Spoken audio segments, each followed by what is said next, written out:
범야권이 22대 국회 시작부터 최상병 또 한동훈 특검법을 1호 법안으로 발의하며 대여 공세에 들어갔습니다. 입법권 남용이라며 반발한 국민의힘은 여러 민생 법안을 패키지로 묶은 1호 법안으로 맞불을 놨습니다. 국회 연결합니다. 손여정 기자.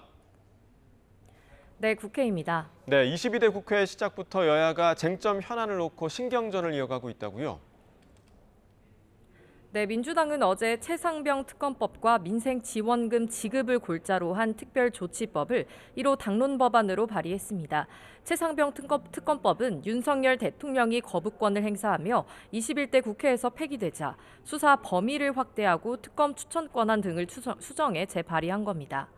민주당은 해병대원 순직 사건 외압 의혹에 대통령의 개입 정황이 쏟아져 나오고 있다며 특검 수용을 압박했습니다. 군 통수권자인 대통령이 진실을 은폐하려 했다는 중대한 의혹을 받고 있는데 떳떳하다면 특검으로 모든 의혹을 남김없이 해소해야 하지 않겠습니까?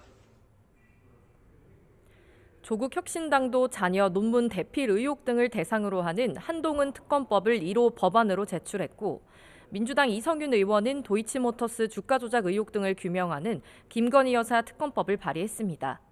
범야권의 1호 법안 공세에 국민의힘은 하나같이 민생과 진실 규명은 뒷전이고 수사를 방해하고 정쟁할 국리만 담고 있다고 비난했습니다.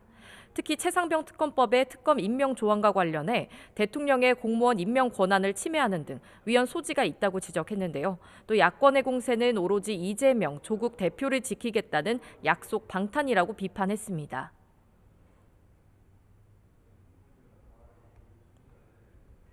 국민들께서 도무지 이해하실 수 없을 것이라고 보고, 이제 민주당이 국민들께서 뻔히 알고 있는 이런 방탄 이제 멈춰야 된다고 생각합니다. 일단 진행 중인 수사를 지켜봐야 한다는 여당과 특검으로 모든 의혹을 규명해야 한다는 야당의 대치는 계속될 것으로 보입니다.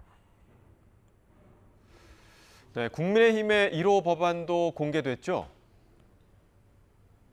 네, 국민의힘 의원들은 충남 천안에서 1박 2일 워크숍을 열고 22대 국회 입법 과제와 원내 대응 방안을 논의했습니다. 관심이 쏠렸던 22대 국회 1호 법안도 발표했는데 5개 분야의 여러 법안을 패키지로 묶어 발의하기로 했습니다. 저출생 대응 기획부 신설 등을 담은 저출생 대응과 금투세 폐지, 구할업법 등 민생 살리기 분야 법안들이 포함됐습니다. 이 밖에 미래산업 육성과 지역 균형 발전, 의료개혁 분야 입법 과제도 공개됐습니다. 정점식 정책위의장은 민생과 대한민국의 미래를 생각하는 법안으로 대다수 21대 국회에선 야당 반대로 성사되지 못했지만 앞으로 야당과 협의해 추진하겠다고 강조했습니다. 국민의힘 108명의 국회의원들은 오직 민생, 국민, 미래만을 생각하면서 5월 30일이 민생공감 531 법안을 발표를 했습니다. 이와 함께 의원들은 총선 민의를 무겁게 받아들이고 108명이 단결해 다수 야당의 입법 독재와 정쟁에 맞서겠다는 결의문도 발표했습니다. 네, 또 민주당에서는 당원 당규 개정 논란이 뜨거운데 이 내용도 전해주시죠.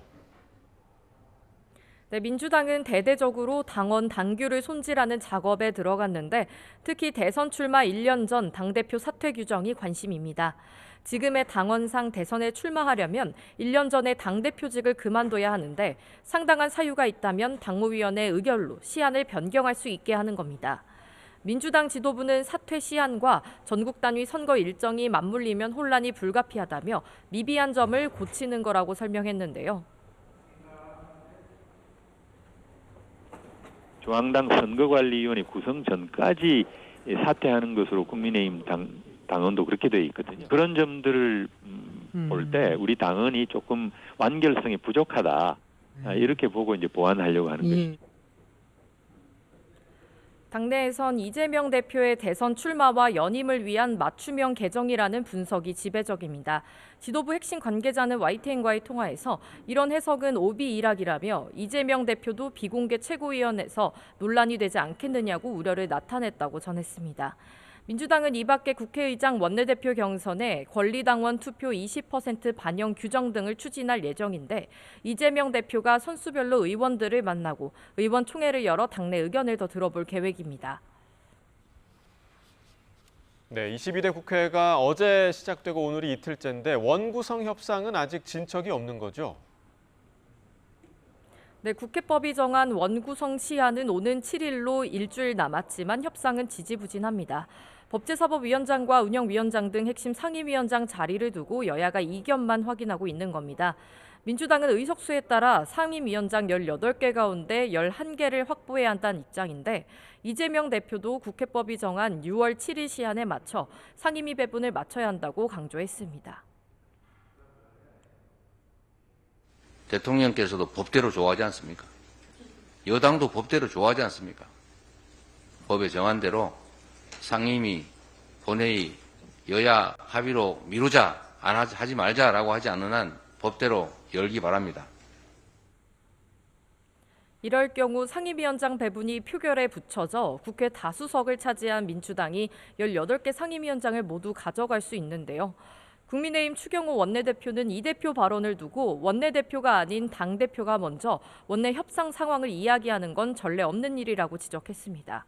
또 상임위 배분 관례와 원칙에 따라 입장을 관철하기 위해 대화에 나서겠다고 덧붙였습니다. 이재명 당대표 1인 체제로 1인의 지시에 의해서 움직이는 정당 아니냐 이런 걱정을 하는 것입니다. 일단 양당 원내대표들 간의 원구성과 관련한 진지한 협상이 진행이 되어야 된다.